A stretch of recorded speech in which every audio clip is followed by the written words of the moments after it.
O objeto de conhecimento desta aula é a primeira lei da termodinâmica.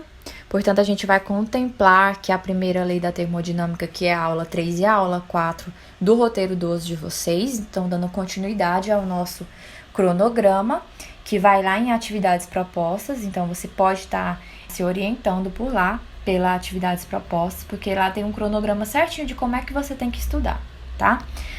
Vamos lá, então, o que é a primeira lei da termodinâmica? É um princípio da conservação de energia aplicada à termodinâmica, né?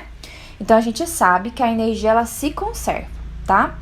Já dizia Lavoisier, nada se cria, nada se perde, tudo se transforma.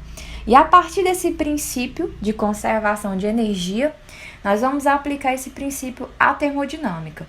Então, aqui, a gente não vai poder sumir com a energia. A energia não desaparece, ela apenas vai se transformar. Toda energia que o sistema receber, ele vai ter que transformar essa energia em alguma coisa. E a gente vai entender como que essa energia recebida ou cedida, como que ela é gasta, tá? Então, nada se perde, tudo se transforma. Se transforma em quê? Vamos ver. Então, considera aí um sistema, né? Todo sistema termodinâmico, ele apresenta uma função característica que a gente denomina de energia interna do gás, tá?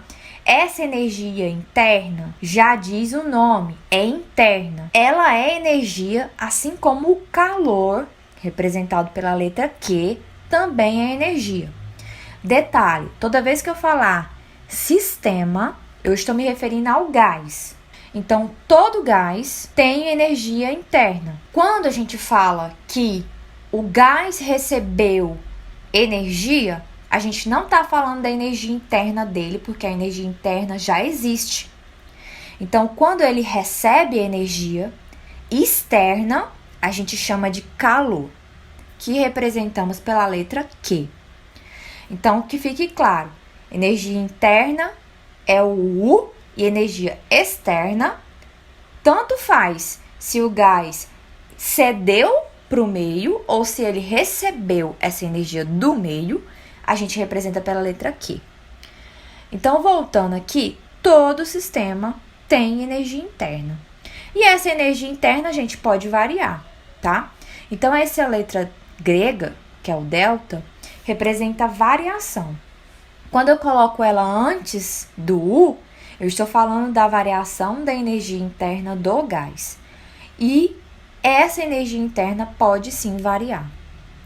Vejamos então uma expansão gasosa para a gente entender como funciona isso. Eu coloquei aqui para vocês uma expansão, tá? Como que uma expansão gasosa ocorre?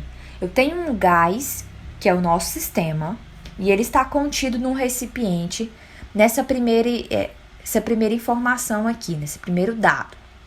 Então, esse gás está contido dentro desse recipiente. E aí, eu vou fornecer calor para ele, tá? Eu vou fornecer energia para ele.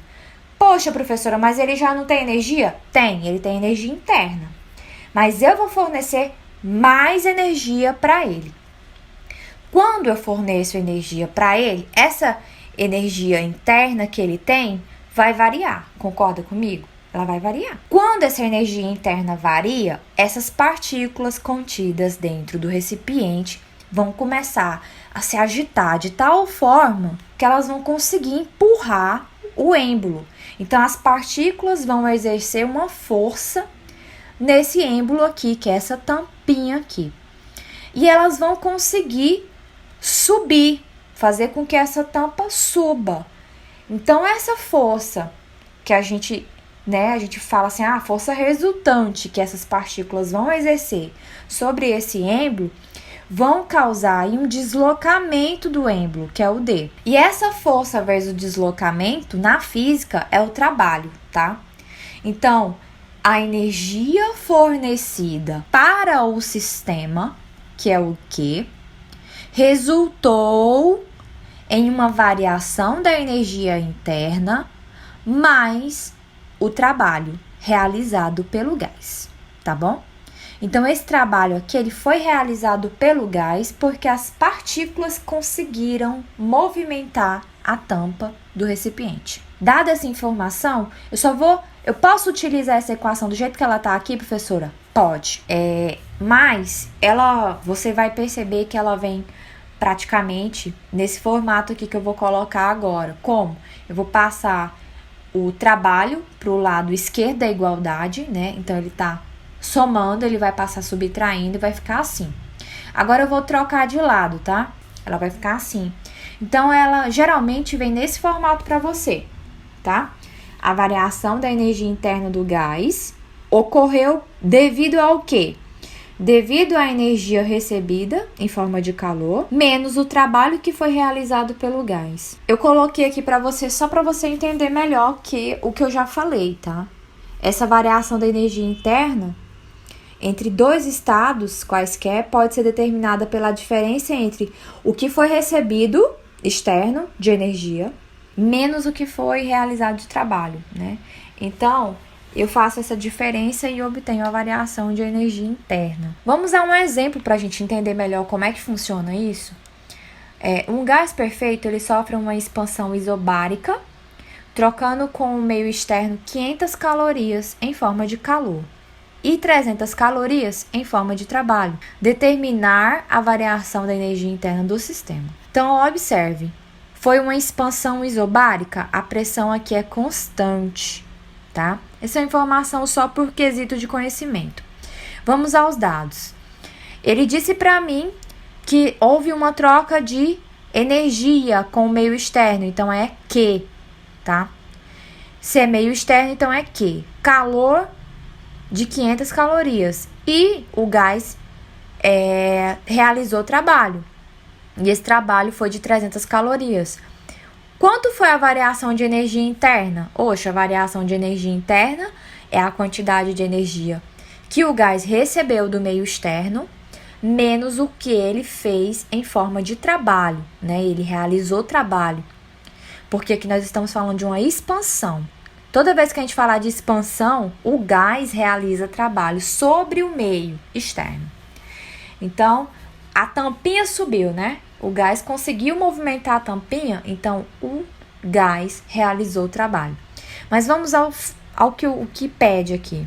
Vai ficar 500 menos 300, que vai dar 200 calorias. É muito tranquilo isso aqui.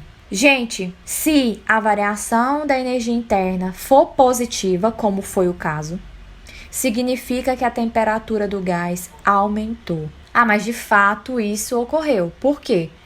Porque ele recebeu energia do meio externo, tá? Eu tive que esquentar o sistema para o sistema expandir e realizar trabalho. Há um segundo exemplo. Qual é a variação da energia interna de um gás ideal sobre o qual é realizado um trabalho de 80 joules durante uma compressão adiabática? Aqui já é diferente. O gás não está realizando o trabalho. O meio externo é que está realizando o trabalho sobre ele. Como que você sabe? Porque aqui houve uma compressão. Se houve uma compressão, algo teve que baixar a tampinha do êmbolo. Então, o gás sofreu a realização de um trabalho, tá? Professora, aqui tá em joule, né? Não tá em caloria, cuidado com isso aí. Então, aqui, compressão adiabática, não há troca de calor. Opa, que informação importante, porque se não há troca de calor, Q é zero. Então, não teve fornecimento de energia e o gás não cedeu energia para o meio. O trabalho realizado sobre o gás foi de 80 joules. Foi de 80 joules. E aí eu quero saber agora qual a variação de energia interna desse gás. Se eu utilizar então a fórmula que a gente acabou de ver, a gente percebe que a variação de energia interna é menos 80 joules, porque não tem troca de calor. E se essa variação de energia interna for negativa, como é o caso, significa que a temperatura desse gás diminuiu. A gente fica por aqui, eu espero que vocês tenham entendido essa questão de que nada se cria, nada se perde, tudo se transforma. Então, se eu recebi algo, eu tenho que dar conta disso aí, né? Fazer o cálculo certinho e dizer para onde foi cada energia. Será que foi em forma de trabalho? Será que foi em troca de calor com o meio externo? Ou será que foi da variação de energia interna? A gente fica por aqui e até o próximo vídeo.